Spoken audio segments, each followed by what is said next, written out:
उत्तर प्रदेश के एक छोटे से गांव का नाम था बरसोंखेड़ा।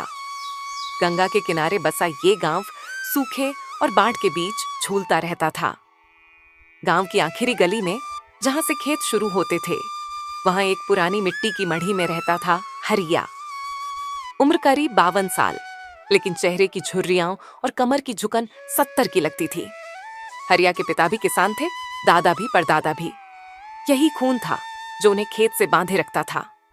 उसके पास कुल 3.5 बीघा जमीन थी, 2 बीघा बंजर जैसी, जो बरसात में ही कुछ देती थी।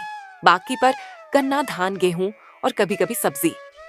घर में पत्नी सावित्री, 2 बेटियां, राधा 18 साल और गंगा 15 साल और इकलौता बेटा मंगल 22 साल। मंगल शहर में मजदूरी करने चला गया था, क्योंकि खेती से कुछ नहीं होता बाबूजी। ये बात वो रोज सुनाता था। सुबह 4 बजे हरिया की आंख खुलती, पहले बैल हाँकने की आवाज, फिर चूल्हे में आग जलाने की खुशबू। सावित्री चाय बनाती, हरिया चुपचाप पीता और खेत की ओर चल पड़ता। बैलों के नाम थे काला और भूरा। दोनों भी अब बूढ़े हो चुके थे। हरिया उन्हें सहलाता, आज बस थोड़ा और मेहनत कर लो, अगले साल नया बैल लेंगे। लेकिन अगला साल कभी नहीं आता। इस साल मानसून ने धोखा दिया था। जून में 2-4 बूंदें पड़ी, फिर जुलाई पूरा सूखा। अगस्त में अचानक 3 दिन तेज बरसात, इतनी कि खेतों में पानी भर गया। धान की रोपाई तो हो गई थी, पर खड़ी फसल डूब गई। हरिया रोज खेत पर जाता, पानी देखता, सिर पकड़ लेता। भगवान, ये क्या कर दिया? गांव में बातें होने लगी। हरिया की फसल तो गई, अब कर्ज कैसे चुकाएगा? बैंक वाले फिर आएंगे, ब्याज बढ़ा देंगे। हरिया पर पहले से ही 2,80,000 का कर्ज था। 2018 में गन्ना फैक्ट्री ने 3 साल का बकाया नहीं दिया, तब उसने साहूकार लाला रामप्रसाद से कर्ज लिया था। 18% ब्याज। हर साल कुछ कुछ चुकाता, पर मूलधन घटता नहीं। सितंबर आया, मौसम अब ठंडा होने लगा।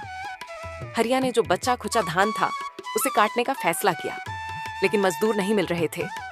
गांव के जवान शहर जा चुके थे। जो बचे थे वे 500 से 600 रुपये रोज मांगते। हरिया के पास इतने पैसे नहीं। आखिरकार उसने राधा और गंगा को भी खेत में लगा दिया। दोनों बहनें सूरज की तपिश में धान काटती, पीठ पर गमछा बांधे हाथ लाल हो गए।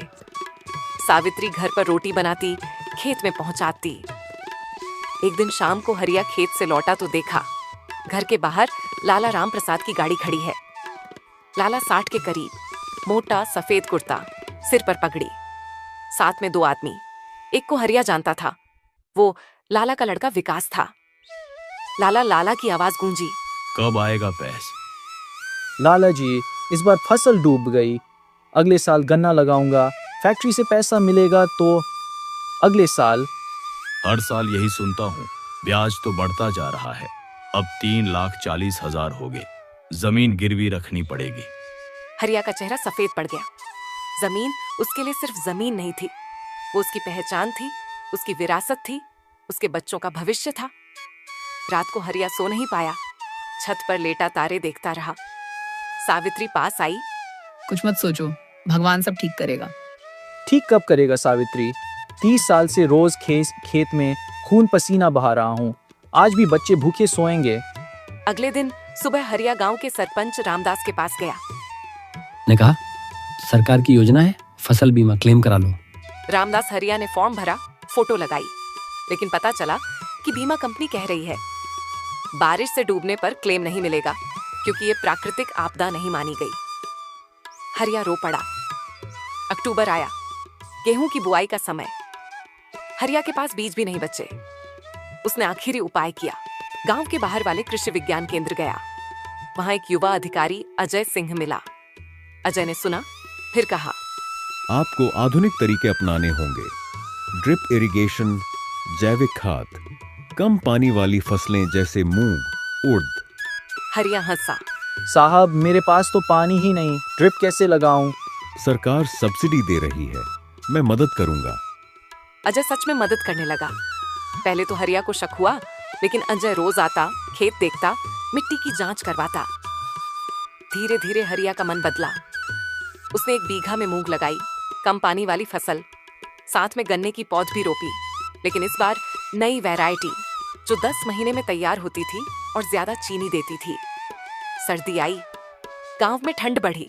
हरिया रोज सुबह खेत जाता, अब बैलों की जगह ट्रैक्टर किराए पर लेने लगा। शहर से लौट आया, उसने देखा बाप की मेहनत, मन पसीज गया। बाबूजी, अब मैं भी खेत में रहूंगा। फरवरी में मूंग तैयार हुई। पहली बार इतनी अच्छी फसल हुई। बाजार में अच्छा दाम मिला, 8,000 रुपए प्रति क्विंटल। हरिया ने 40,000 कमाए। पहली बार उसने सावित्री को नया साड़ी दिलाई, बच्चों को नए कपड़े। लेकिन लाला राम प्रसाद फिर आया। अब तो पैसा है ना, 50,000 दे दो। हरिया ने कहा, लाला जी, सब एक साथ नहीं दे सकता, लेकिन हर महीने 10-10 हजार दे दूंगा। लाला गुस्सा हुआ, लेकिन गांव में अब हरिया की इज्जत बढ़ गई थी। लोग कहने लगे, हरिया ने तो कर दिखाया। मार्च में गन्ना कटाई शुरू हुई। इस बार फैक्ट्री ने समय पर पेमेंट किया। 1,20,000 आए। हरिया ने कर्ज का बड़ा हिस्सा चुकाया। बचा कर्ज 1,20,000। अप्रैल में गर्मी शुरू हुई। हरिया ने अजय की सलाह पर सोलर पंप लगवाया। सरकार ने 90% सब्सिडी दी। अब बिजली का बिल नहीं लगता, खेत में पानी की कमी नहीं। धीरे धीरे साल बीतते गए। हरिया की जमीन अब 4 बीघा हो गई। उसने थोड़ी और खरीद ली। राधा की शादी हो गई अच्छे घर में। गंगा कॉलेज जाने लगी। मंगल ने शादी की, बहू आई। एक दिन हरिया खेत में बैठा था। सूरज ढल रहा था, हवा में गन्ने की खुशबू। उसने देखा काला और भूरा अब नहीं थे, उनकी जगह 2 नए बैल थे। मंगल ट्रैक्टर चला रहा था।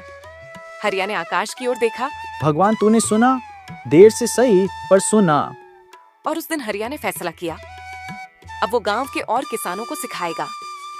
वो खुद बन गया किसान गुरु। अजय के साथ मिलकर गांव में किसान क्लब बनाया।